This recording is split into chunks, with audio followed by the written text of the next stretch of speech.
Christina Cotterman with the Media Relations Division. Thank you. That would be helpful, right? So my name is Christina Cotterman with the Media Relations Division. We are here to announce an arrest in a truly heartbreaking and senseless murder.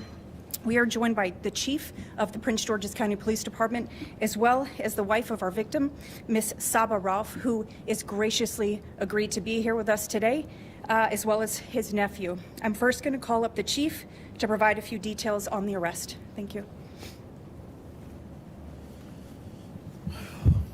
Afternoon. I'd like to first start again by offering the department's deepest condolences to Mr. Khan's family, his wife, Sabah. His death devastated his family and broke the hearts of residents across our region. This homicide occurred on Saturday, February 26, in the 3700 block of Dunlap Street in Temple Hills, Maryland.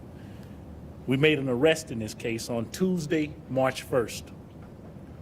I hope by announcing this arrest today, it will bring a small measure of comfort to his loved ones. His murder was senseless, another senseless act of violence, and the person now in custody for that crime is only 17 years old, a juvenile male from Washington, D.C. As many of you know, Mr. Khan was shot while working as a rideshare driver. His car was stolen at the time he was shot and killed. Our homicide unit, Mary 10, worked relentlessly to arrest anyone involved. During the course of the investigation, detectives were able to locate the victim's vehicle, and yesterday afternoon, officers conducted a traffic stop on the vehicle in Landover. In addition to our homicide unit, our detectives assigned to our Strategic Investigations Division did amazing work on this case and played an important part in this arrest. There were 3 occupants inside of the car at the time of the traffic stop, 2 juveniles and 1 adult. They were all taken into custody. The 17-year-old male is now charged with Mr. Khan's murder, confessed to shooting the victim during a carjacking. He is charged as an adult with the murder and carjacking. A second 17-year-old male was also taken into custody. He's charged in connection with the carjacking in the 4800 block of Marlboro Pike that occurred at 10:30 p.m. after the murder of Mr. Khan. Mr. Khan's stolen vehicle was used in that carjacking. The third occupant, 19-year-old Daquan Childs of Washington, D.C., was charged with the unauthorized use of a vehicle. Far too often, we're seeing juveniles, our youth, commit violent acts. The Prince George's County Police Department, we are committed to holding those responsible for breaking the law, no matter their age. We're working closely with our law enforcement partners across the region, in particular the Metropolitan Police Department, on this very issue. On Monday, I joined our county executive, Ms. Angela Also Brooks, as she announced the 20 members of our Violence Prevention Task Force. The task force is one part of an overall strategy of the Hope in Action Anti-Violence Project in collaboration with Pastor Tony Lee. We know it will take all hands-on-deck approach to preventing juveniles, our youth, from committing these violent crime acts, and we are committed to holding them accountable with our other partners in this criminal justice system if they break the law. And at this time, before we take any questions, I'm going to pass it over to Mr. Khan's wife, Mrs. Sabah, if she would like to come and address you.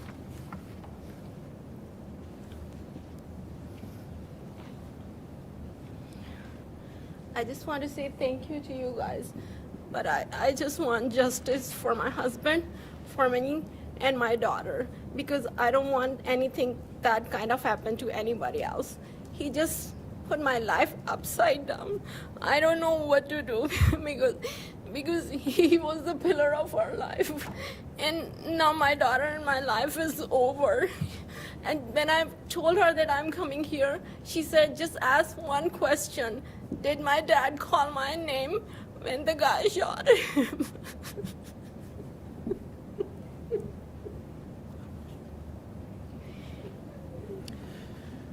We really appreciate the efforts that the detective made. They worked relentlessly. I was talking and I was in connection with them. They've been letting us know how hard they've been working.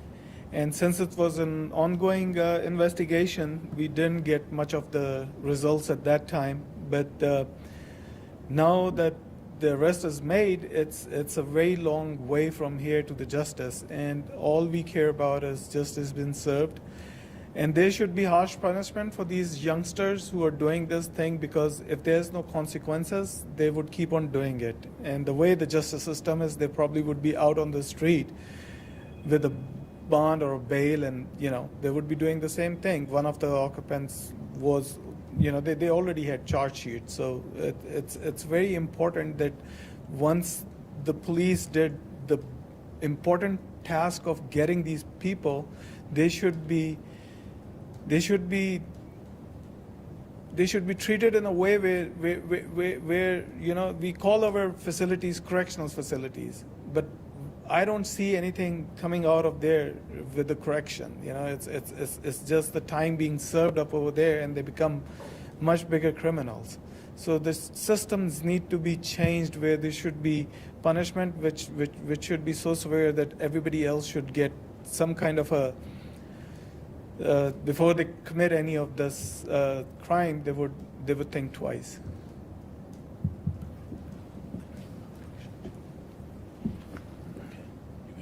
You good? Yeah, that's fine. Yeah, we can open any questions you may have for me or my Chief, team. Any of the suspects in the car, were any of the suspects wearing a tracking device, a GPS device, or something of that nature? At this point in time, I'm not at liberty to actually confirm that.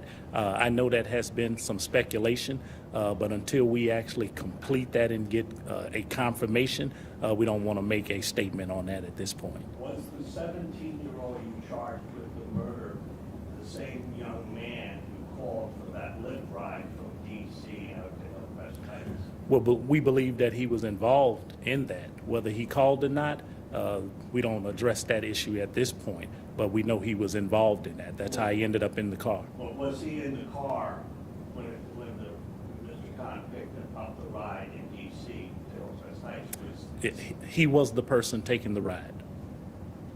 Chief, Garrett Morgan, and location where this happened right in FedEx Field. Could you characterize for us how your investigators found that car? Was it based on a lookout? Did they know the vehicle was there watching it? Could you characterize anything for us there? Well, let me say first, I'll say this, that Prince George's County, we have some of the best officers in the nation, but our homicide unit, some of the very best men and women that this profession has to offer, and Prince George's County residents should be very proud of them. There are a lot of variables that go into an investigation, and some of those things that go into an investigation for the location of suspects starts at a very rudimentary level with the phone call that was the ride share that was just mentioned. And once you gather those kind of variables and put them in place, we take those leads and they led us into this direction where we located that vehicle. Another important detail in our community is whether or not when these arrests occurred, did your police force recover any weapons at all? Can you characterize the weapons these young people may have had?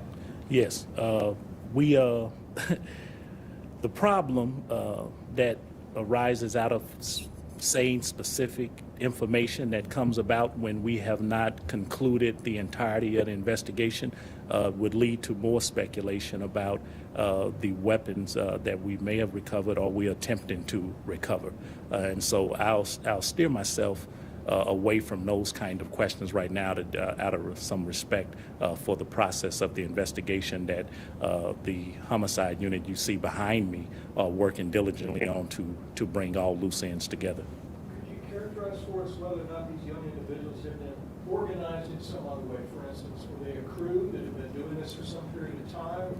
Anything comply with that? Well, right now, we know that they are acquainted with each other, but we have one suspect who was in custody that we have charged with the homicide. But the other individual, they were acquainted with each other. And so we know that much. And we're still working through those efforts to put those together to see what other type of crimes that these young men may have been involved in. I think we're here right now in the most heinous crime that we could have in murder. You know, as I look at Mrs. Khan here, that homicide has taken priority for that, but we will put together anything that these young men may have been involved in across this region, and we are working towards that. We believe it to be so, but we have to, sometimes it's not the information that you're speculating on, but it's what you know and what you can prove. Chief, a couple weeks ago, you and I spoke at a carjacking initiative down on the DC line. You mentioned the young people coming in and saying, hurry this up, I gotta get out of here, I got places to go. You hope there's a change in that right now? Do you have a message to these guys that just do this again and again and again? Clearly this man, 17-year-old, was charged with what happened to Mr. Khan, went right back out and did another carjacking. You're alleging 2 days later, or a day later. What's the message to the kids out here in this community that just keep doing this? Well, let me start out by saying, you know, the vast majority of our young people are doing right. And doing what young people do and trying to live a positive life. And then we have those who have no intention of living peacefully among the people. We have a smaller group who want to go out and commit violent crime and hurt people and create victims and have families who will struggle through a lifetime of those issues. I think what the message that we are really saying, speaking from this perspective as a law enforcement officer for over 3 decades, that it is time for us to not tolerate this type of behavior and not find every excuse that we can find for people who won't actually help themselves. When we are dealing with strong rehabilitation efforts and programs, which is what we just done this past Monday with our county executive, with the Hope in Action, that some of our young people have to actually reach up as we're reaching down, and you want to help yourself. And with those who cannot, who've shown that they cannot actually live among us and make our places safe, where we live, where we work, where we play, then they have to actually endure a form of or a program of rehabilitation that removes them from a society, and the best way to help them. We are responsible for victims' rights. We want to help our young people, but when they commit violent acts, then we can't shield them from the consequences of accountability. And that's where we are. The message is clear that we cannot tolerate this any longer, that you will be held accountable for your actions. And I would urge the rest of the cogs in our criminal justice wheel to answer that call and provide the type of corrective and rehabilitative methods and reformative efforts that are necessary for us to have a vibrant community. And I think we have grown tone deaf sometimes to answering those calls for justice. But as you heard from Mrs. Khan, I think her and her family, they speak very clearly about what needs to happen when we forget about the victims inside of this equation, that victims for the men and women behind me and in this police force and in this law enforcement family, that we believe justice has to take place. And what you've seen is that we carried out and we're carrying out our part. And we want to make sure that everyone carries out their part in the best interest of victims' family, as we provide meaningful things to people who reach out and reach up to us, that this is not a one-way street. With the 17-year-old that was charged with Mr. Conflict, was he by himself at the time? Can you say, were any of these other 15s, so the 19-year-old or the other 17-year-old with him at the time? Yeah, we arrested 3 individuals. We charged that individual with the homicide, and yes, they were. They were at the Yes. scene of the homicide. Yes. they were. Mm.